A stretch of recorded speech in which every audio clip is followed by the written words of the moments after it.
Seja bem-vindo a mais um vídeo neste canal. Meu nome é Isabela Queiroz e aqui eu compartilho minhas reflexões sobre o estudo do budismo que eu venho fazendo para atingir a iluminação.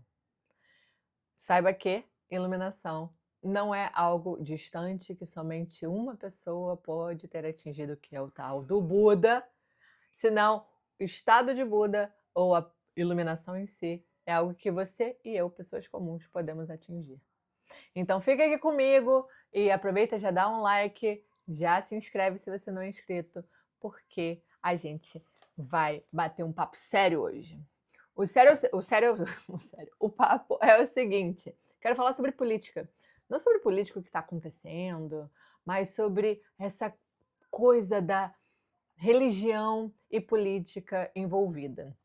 A questão é a seguinte: historicamente, a gente sabe que religião e política, o governo, sempre estiveram assim, andaram de mãos dadas para poder, enfim, conquistar mais território, para poder dominar e, vamos dizer, ordenhar o seu próprio povo.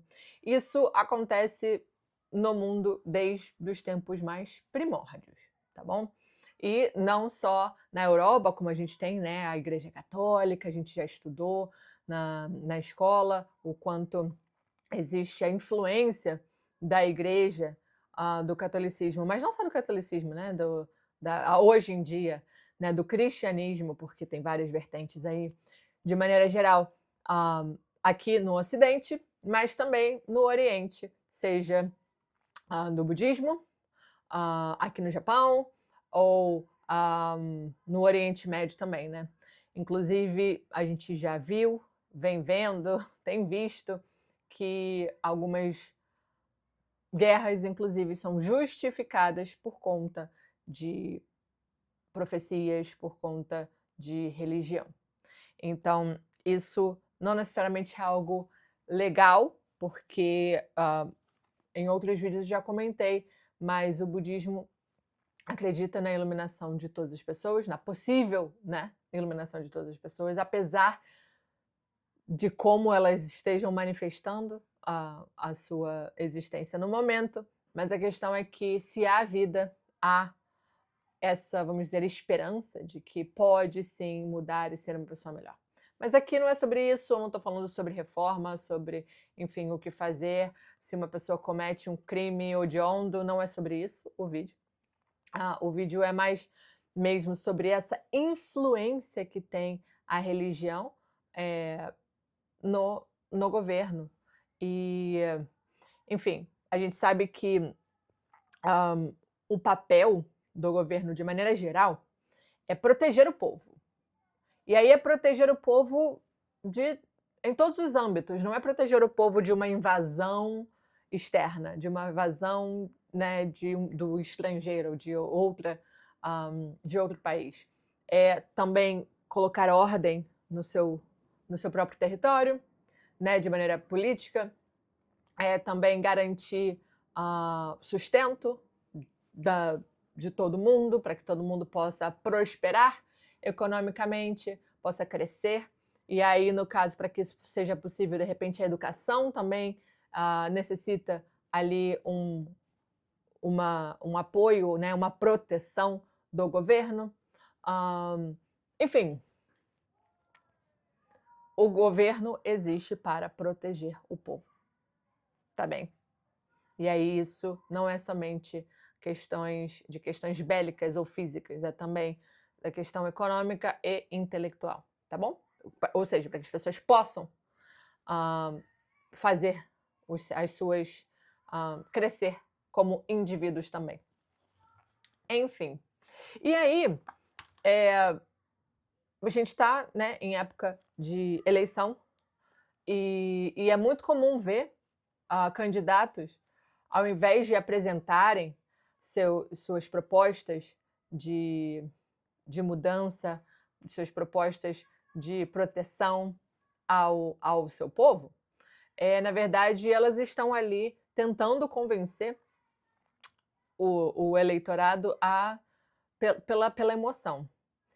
E às vezes a questão da religião, ela é uma ferramenta muito bem muito bem usada para poder convencer.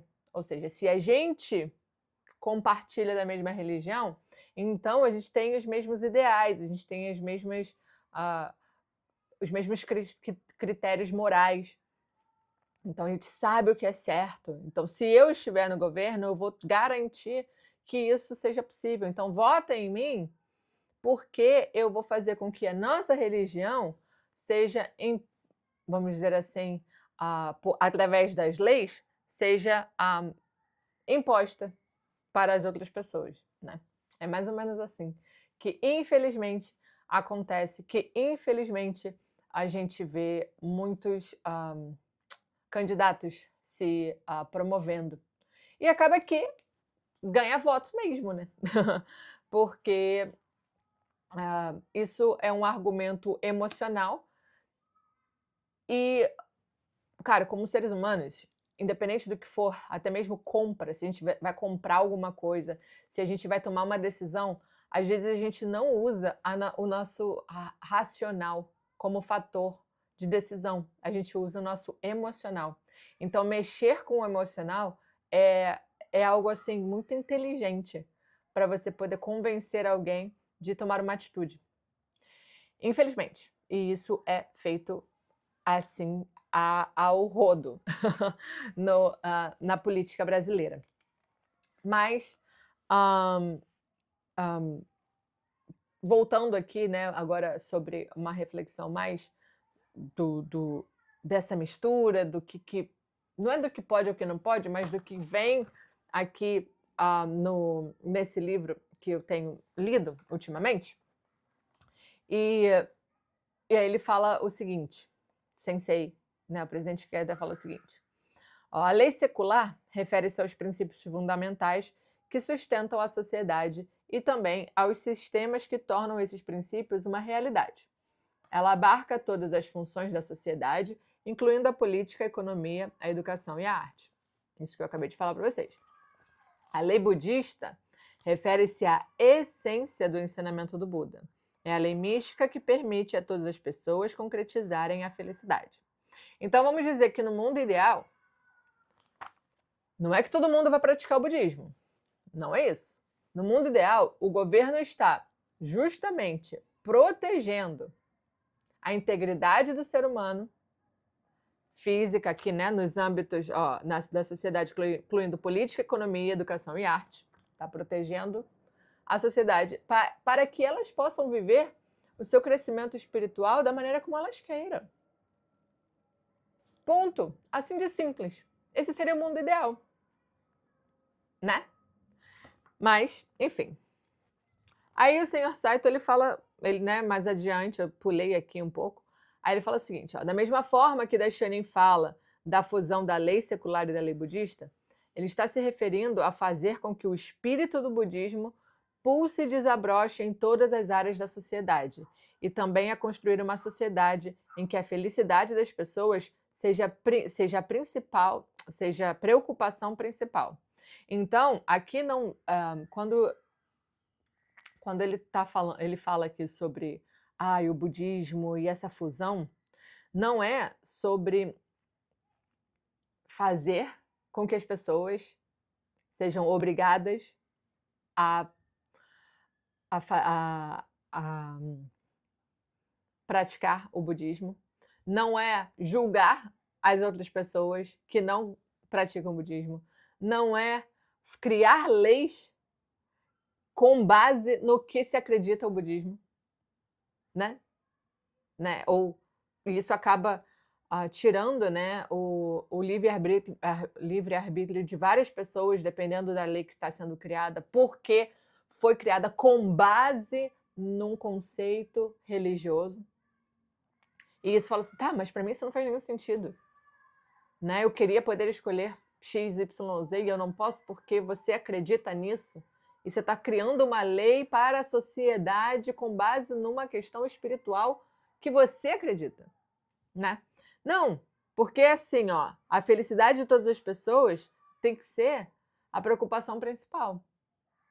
Então, o bom senso é o que deve ser feito. E não a imposição do que um acredita ser o que é certo. Enfim.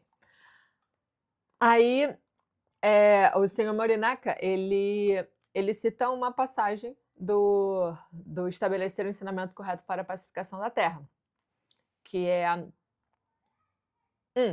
não, mentira, ele tá... Aqui é perguntas e respostas sobre o objeto de devoção. E aí ele fala assim, o Nichiren Daishonin, né? Aqui é a citação,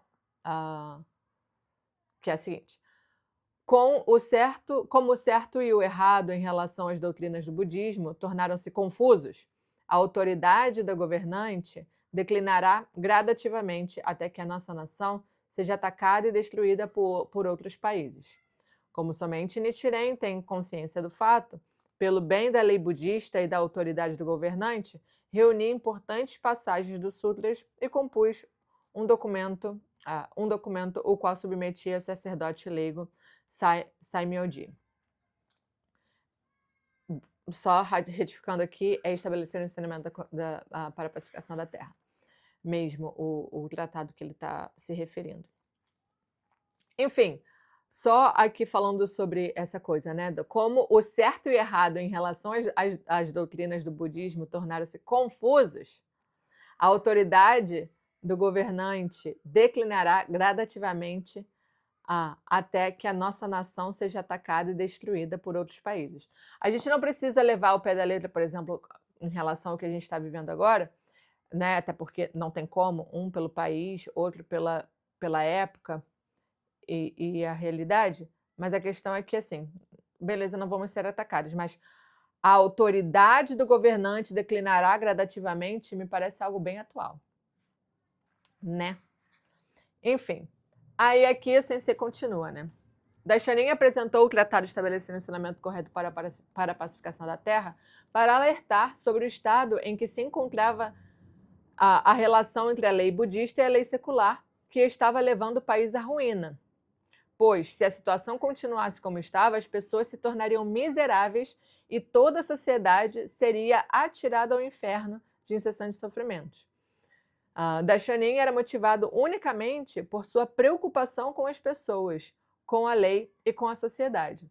Só para fazer aqui né, uma explicação histórica assim, muito rápida, o que estava acontecendo é que, nessa época, o governante estava atrelado a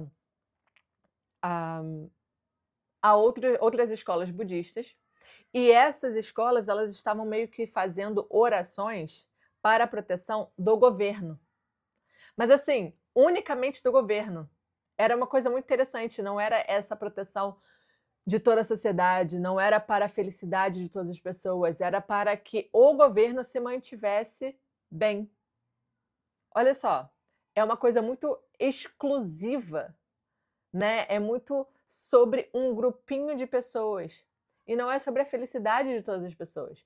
Então é esse o contexto que está aqui, tá bem? E eu acho que dá para fazer um paralelo com a nossa realidade, não a realidade somente do Brasil, mas vamos falar assim de um aspecto geral, porque a maioria dos conflitos que existem hoje justamente porque buscam a proteção, buscam, enfim, o benefício somente de um grupo pequeno, que normalmente é alguma elite, né? Vamos dizer assim. Aí seja governo, enfim, seja o que vocês tiverem aí na cabeça. Aí, enfim, vou passar aqui um pouquinho mais para frente. Aí ele fala assim, o nobre espírito de Daishonin estava além da compreensão desses sacerdotes, que julgavam a situação com seus próprios parâmetros covardes. Para eles, Daishonin estava tentando agradar os detentores de poder, né? Assim como eles mesmos faziam. Por causa da escuridão que havia em seu coração, eles temiam Daishonin, que não possuía posição nem poder, e passaram a persegui-lo persegui-lo tanto de forma velada como aberta. Ou seja, porque Daishonin estava dizendo, olha, não tá legal como budista, né, de outras escolas budistas, não tá maneiro vocês quererem beneficiar somente o governo, isso está errado, né, somente o governante. a forma como a gente deve fazer a nossa oração ou buscar a nossa prática é para o bem de todas as pessoas. E aí essa galera, né, os sacerdotes, eles estavam assim, não, esse cara está querendo pegar o nosso poder. Ele está falando aqui uma coisa para poder estar no nosso lugar, mas não era sobre isso, pelo contrário. Pelo contrário. Aí segue aqui, né, o sensei falando. As pessoas maldosas temem sua própria sombra. Isso também é verdade nos dias de hoje. Aqueles que caluniam uma pessoa de justiça de forma infundada estão apenas protegendo suas próprias ações maldosas e propagando falsidades. Enfim, deixo aí vocês com a reflexão, não somente em relação à política, mas também na vida, na sociedade, de maneira geral. Tá? Quando alguém ataca uma pessoa de justiça, né? Aí começa a falar um monte de besteira, a inventar fake news, a inventar coisas que nunca existiram para poder difamar, né? Enfim, olha, eu vou até parar por aqui porque tem bastante caroço nesse angu, sabe? E dá para fazer um outro vídeo, eu não quero fazer um vídeo muito longo. Mas a questão é a seguinte: nós, vou falar sobre mim, eu preciso colocar justamente muita atenção nesse fato de religião e política e o quanto estão querendo manipular o meu voto. Porque o papel do governo não é perpetuar uma religião, deixa que a religião se resolva. Deixa que os líderes da religião se resolvam, possam propagar a sua religião de maneira aberta e enfim, né? Inclusive, o papel do governo é poder proteger esse direito. Agora, se existe um apelo nesse sentido, a coisa está complicada. Se for somente sobre isso, né? Vamos deixar claro. Se for somente sobre isso. Se não existe nenhuma outra proposta, sei lá, a coisa tá difícil. Olha, é isso. Deixa aqui o seu comentário, o que você acha, se faz sentido, se não faz sentido para você. Dá um like, se inscreve no canal e compartilha para quem você acha que tem que ver esse vídeo. É isso. Te vejo no próximo vídeo. Beijo, tchau.